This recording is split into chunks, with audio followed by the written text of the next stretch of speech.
ગુજરાત સરકારે ગુજરાતમાં 2025ના નવા વર્ષ નિમિત્તે બનાસકાંઠા જિલ્લાનું વિભાજન કરી ગુજરાતને એક નવા જિલ્લાની ભેટ આપી છે. ત્યારે બનાસકાંઠામાં થરાદ નવો જિલ્લો જાહેર થતાની સાથે જ કાંકરેજ, દિયોદર અને ધાનેરાની પ્રજા આ નિર્ણયનો વિરોધ કરી પોતાને બનાસકાંઠામાં જ રાખવાની અથવા તો પછી દિયોદરને ઓગળ જિલ્લો જાહેર કરી તેમાં પોતાના વિસ્તારનો સમાવેશ કરવાની માંગ કરી રહી છે. ત્યારે હાલમાં જિલ્લા વિભાજનના મુદ્દે છેલ્લા 10 દિવસથી કાંકરેજ, દિયોદર અને ધાનેરાના સ્થાનિક રાજકીય આગેવાનો સહિત પ્રજા પોતાનો વિરોધ દર્શાવી રહી છે. એવામાં ગઈકાલે રવિવારે બનાસકાંઠા જિલ્લાના સાંસદ ગેનીબેન ઠાકોર દ્વારા પણ દિયોદરને ઓગળ જિલ્લો બનાવવાની માંગ કરવામાં આવી છે. સાંભળો ગેનીબેન ઠાકોર પોતાના નિવેદનમાં શું કહી રહ્યા છે. સમગ્ર ગુજરાતમાં બનાસકાંઠા જિલ્લો ભૌગોલિક દ્રષ્ટિએ ગુજરાતનો સૌથી મોટો જિલ્લો હતો. એટલે વારંવાર રજૂઆતો થતી હતી કે જિલ્લાનું વિભાજન કરીને નવો જિલ્લો બનાવવામાં આવે. એમાં દિયોદરની માગણી હતી, રાધનપુરની હતી, થરાદની હતી, અલગ અલગ રીતે માગણી હતી. પણ આજે જ્યારે એક બનાસકાંઠાના સાંસદ સભ્ય તરીકે અહીંના વેપારી એસોસિએશન હોય અને નવો જિલ્લો જે ઓગળની માગણી હતી એમની એ ઓગળ જિલ્લા સમિતિ એ સાથે મળીને મને જે એમને આવેદનપત્ર આપ્યું છે, હું આ આવેદનપત્ર એ સરકાર સુધી પહોંચાડીશ. એક વાસ્તવિકતા છે કે જ્યારે સરકારે જાહેરાત કરી એ ટાઈમે પણ મેં સ્ટેટમેન્ટ આપ્યું હતું કે કોઈ પણ જિલ્લાનું વિભાજન હોય, તાલુકાનું વિભાજન હોય તો સ્થાનિક લોકોને, સ્થાનિક પ્રજાના પ્રતિનિધિઓને સાંભળીને ભૌગોલિક દ્રષ્ટિએ અને એમને વિશ્વાસમાં લઈને નિર્ણય લીધો હોત તો અત્યારે આંદોલન કે આજે ધાનેરા નારાજ, કાંકરેજ નારાજ, દિયોદર નારાજ, 8માંથી 4 જેટલા તાલુકાઓ, વિધાનસભાઓ આખી નારાજ હોય ત્યારે સરકારે લોકશાહીની અંદર એમને સાંભળવા પડે.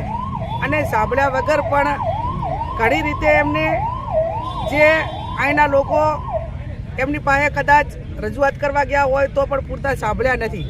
એટલે એમની જે પણ રજૂઆત છે, ભૌગોલિક દ્રષ્ટિની વાત હોય, ભૂતકાળમાં જ્યારે 2000માં જિલ્લા તાલુકાઓનું વિભાજન કરવામાં આવ્યું એ ટાઈમે ગુજરાતના મુખ્યમંત્રી શંકરસિંહજી વાઘેલા હતા. કોંગ્રેસનો એનો ટેકો હતો. દિયોદરમાંથી બાબર તાલુકો અલગ બનાવવાનો હતો.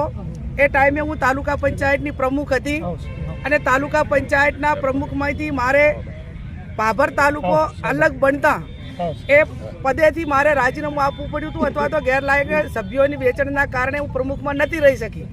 છતાં પણ બાબર તાલુકો બનતો હતો એ ટાઈમે મેં તાલુકા પંચાયતના પ્રમુખમાંથી રાજીનામું 2000માં આપ્યું હતું.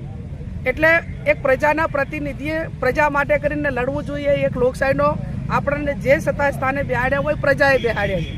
એમ પ્રજાના ચૂંટાયેલા જે નાનાથી પંચાયતથી કરીને પાર્લામેન્ટ લોકો જે રજૂઆત કરે એ સરકારમાં નિર્ણય લેતી વખતે લોકોને સાંભળવા જોઈએ. આ સાંભળ્યા નથી. આજે માજી ધારાસભ્ય સાહેબ છે, આ જિલ્લાના પ્રતિનિધિઓ છે, એમને મને અહીં આવેદનપત્ર લેવા માટે બોલાવી છે. આ જે આવેદનપત્રની અંદર એમની જે માગણી છે એ માગણી હું મારા લેટર પેડમાં લખી અને સરકાર સુધી પહોંચાડી અને એમની જે વાત છે, એમની જે રજૂઆત છે એ સાંભળી અને પુનર્વિચારણા કરીને એમને કઈ રીતે સંતોષ મળે એવા પ્રયત્નો સરકાર કરે એ બાબતનો લેટર હું લખી અને સરકાર સુધી આ બાબતની જાણ કરીશ. હું એવું માનું છું, મેં કીધું એ પ્રમાણે અગાઉ કે ભૌગોલિક દ્રષ્ટિએ અને તાલુકાઓની દ્રષ્ટિએ બનાસકાંઠા ગુજરાતનો સૌથી મોટો જિલ્લો હતો. ભૂતકાળમાં જ્યારે વિભાજન કર્યું, બોટાદ હોય, સોમનાથ હોય કે અલગ અલગ જિલ્લાઓ નવા બનાવ્યા તો કેટલાક જિલ્લા 4 તાલુકાના પણ એમને બનાવ્યા છે. 4 જિલ્લા, 3 તાલુકાના અને 4 તાલુકાના પણ જિલ્લા બનાવ્યા છે. તો એમને થરાદે બનાવવો હતો, દિયોદરે બનાવવો હતો તો સરકાર એ પ્રમાણે બનાવી શકતી હતી. અને ઓગળ જિલ્લો વચ્ચે એની ભૌગોલિક દ્રષ્ટિએ અને કાંકરેજ પણ પાલનપુરમાં જવા માટેની અપેક્ષા ન રાખોત, કદાચ એમને એ પ્રમાણે બધાને વિશ્વાસમાં વગર બનાવ્યો હોત અને જે રીતે બોટાદના નાથી જિલ્લાઓ બનાવ્યા છે એકને બદલે સરકારે 2 જિલ્લા બનાવવાની જરૂર હતી તો થરાદે થોત. પણ એવું નથી કર્યું. માત્ર ને માત્ર એક વ્યક્તિના અહમ અને એક વ્યક્તિના નિર્ણય માટે કરીને આખા જિલ્લાને ખેદન મેદન કરીને જે લોકોની લાગણી હતી એ લોકોની લાગણીને ગ્રાહ્ય રાખી નથી. એટલે આ બાબતમાં કદાચ થરાદે ભલે જિલ્લો બન્યો હોય પણ ઓગળને અલગ જિલ્લો બનાવીને કાંકરેજ, ધાનેરા, દિયોદરને આને પણ ન્યાય મળે એ જે રજૂઆત છે એ રજૂઆત એ હું સરકાર સુધી પહોંચાડું છું.